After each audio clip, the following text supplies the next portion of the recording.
అమ్మ ఏంటి గుంటూరు పార్లమెంట్ లో ఈసారి గెలిపేవారమ్మా. ఇక్కడ ఒక పక్కనేమో వైఎస్ఆర్సీపీ నుంచి మన కిలార్ రోషే గారు పోటీ చేయబోతా ఉన్నారు. మరి ఇక్కడ ప్రస్తుత ఎమ్మెల్యే అయిన మరి అలాగే జనసేన, తెలుగుదేశం, బీజేపీ ఉమ్మడి అభ్యర్థిగానేమో మన పెమ్మసాని చంద్రశేఖర్ గారు పోటీ చేయబోతా ఉన్నారు. ఎన్ఆర్ఐ ఆయన మరి ఇక్కడ ఈ వీరిద్దరిలో ఈసారి ఎవరు గెలుస్తారమ్మా? చంద్రశేఖర్ గారే గెలుస్తారు. ఎందుకు చంద్రశేఖర్ గారు? ఎందుకంటే ఆయన కొన్ని చోట్ల కూడా అభివృద్ధి కార్యక్రమాలు చేశాడు, వాటర్ కూడా హెల్ప్ చేశాడు. ఆయన చాలా మంది ఘనంగా చెప్పుకోవటం కూడా విన్నాము, జరుగుతుంది కూడా. అయితే ఎక్కడ కూడా ఏంటంటే ఈ ఏరియాలో పెన్షన్లు కానీ చాలా చాలా దారుణాలు జరిగినాయి. కొంతమంది భయంకరంగా అవిటోళ్ళు అయినా కానీ వృద్ధాప్యం వాళ్ళు కానీ చాలా మంది తీసేయటం జరిగింది. పొన్నూరు నియోజకవర్గంలో ఆయన ఎమ్మెల్యేగా వచ్చాడే కానీ అభివృద్ధి కార్యక్రమాలు ఒక్కటి కూడా చేయలే. ఏం చేశాడు చెప్పమానండి. కనీసం ఇదిగో అది స్థలాలు ఉంటాయి చూడండి, ఎక్కడ ఖాళీ స్థలాలు ఉంటాయి ఆ స్థలాలని తను స్వాధీనం చేసుకోవటం, అమ్ముకోవటాలు ఎలా జరిగినాయి. కానీ ఆయన మేము పేదవాళ్ళు చేసాం, పేదవాళ్ళు ఎవరు చేశారు?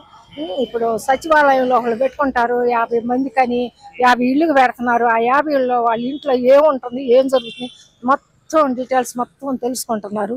వాళ్ళ ద్వారా అన్ని ఆ ఇళ్లలో ఏ సహాయం జరగకుండా చేస్తున్నారు.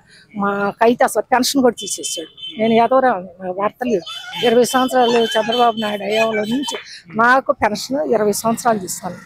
ఈరోజు ఆయన ఎక్కాడు, ఎవరు జగన్ గారు ఎక్కారు. ఇంతవరకు నాకు పెన్షన్ అనేది లేదు, తీసేశారు. అదేందని అడిగితే పుస్తకాలు తీసుకొని ఇంటింటికి వచ్చారు. వచ్చి నేను ఇక అభివృద్ధి కార్యక్రమం చేశాను, ఇది చేశాను, అది చేశాను అని చెప్తే మాకేం చేయలేదు, మమ్మల్ని అడగొద్దని చెప్పారు. ఆయన వల్ల మాకేం లేదు.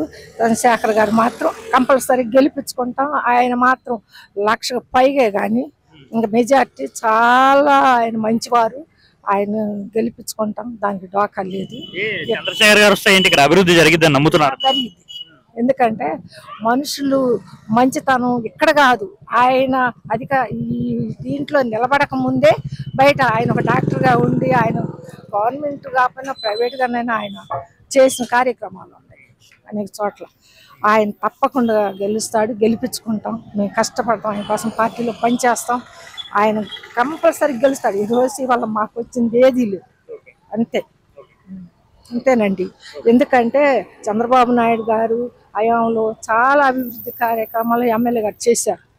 ఒకటి కాదు, రోడ్లు ఏంది, పేదవాళ్ళకి ఇళ్ల స్థలాలు ఏంది, అన్నీ కూడా అపార్ట్మెంట్లు ఏంది ఇచ్చారు. కానీ అది మధ్యలో వచ్చి అది కాదు ఇది కాదని ఆటంకాలు పరిచారు. అయినా కానీ చివరికి ఆయన చేతికుండానే జరుగుతుంది రేపు రాబోయే ఇదిలో.